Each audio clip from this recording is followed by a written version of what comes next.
Amazon के जंगलों के बारे में कौन नहीं जानता। जियो साइंटिस्ट एंड्रीज रूजो ने इस नदी के बारे में बचपन में अपने दादा से सुना था। जब वो बड़े हुए तो उनकी आंटी ने उन्हें अमेज़न के जंगलों में इस नदी को खोजने के लिए कहा।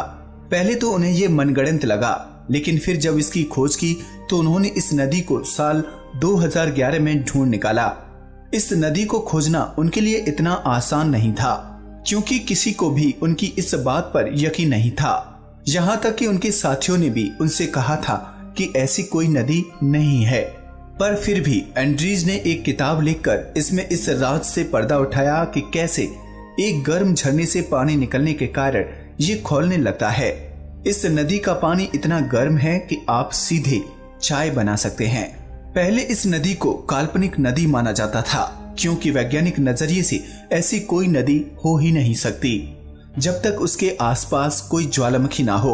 लेकिन ये नदी हैरान करती है, क्योंकि दूर दूर तक यहाँ कोई ज्वालामुखी नहीं है। इस नदी के सबसे पास का ज्वालामुखी 700 किलोमीटर की दूरी पर है, जो कि इसके उबलने के लिए जिम्मेदार नहीं हो सकता। रूजो ने जब अपनी आंखों से इस उबलने वाली नदी को देखा तो उन्हें अपने दादा की कहानियों पर यकीन हुआ। इसीलिए कहा जाता है कि कहानी भी सच हो सकती है। कहा जाता है कि ये नदी इस तरह से उबलती है मानो इसे नीचे से गर्म किया जा रहा हो। अगर कोई इसमें आधा सेकंड से भी कम समय के लिए अपना हाथ डाले तो जलने के 3rd डिग्री के घाव हो सकते हैं। यहाँ तक कि इसमें गिरने से किसी की भी मौत हो सकती है। जैसे हमारी शरीर की वेन और आर्टरी में खून बहता है, ठीक उसी तरह से पृथ्वी की दरारों और फॉल्ट्स में गर्म पानी बहता है। हालांकि ये नेचुरल है, लेकिन जितने भी जीव इस नदी के आसपास रहते हैं उनके लिए ये किसी नर्क से कम नहीं है। एक छोटी सी भी गलती उन्हें भगवान से मिलने को मजबूर कर देती है। रूजो कहते हैं कि मैंने बहुत से जीवों को इसमें गिरते देखा है और उसके बाद जो होता है वो बहुत ही भयानक है।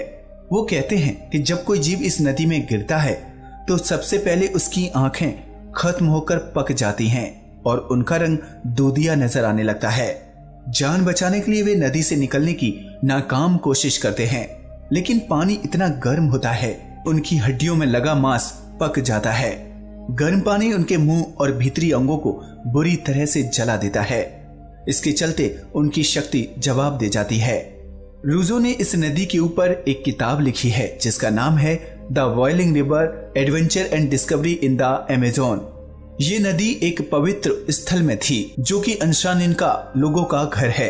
अंशानिनका के निवासियों के अनुसार ये रहस्यमयी शनय टिम्पशिका नदी सदियों पुरानी है, जिसका मतलब है सूरज की गर्मी से उबलने वाली नदी।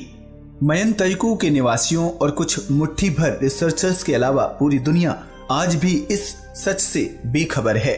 लेकिन अब आपको इस नदी के बारे में पता चल चुका है, तो कभी 2 पल इस नदी के पास गुजार कर भी आएं।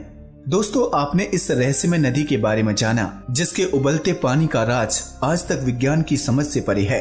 आपका इस बारे में क्या कहना है? अपनी राय कमेंट बॉक्स में जरूर दें। आज के लिए बस इतना ही। अगर वीडियो पसंद आया हो तो इसे लाइक और शेयर करें, साथ ही चैनल को सब्सक्राइब भी करें। नमस्कार दोस्तों।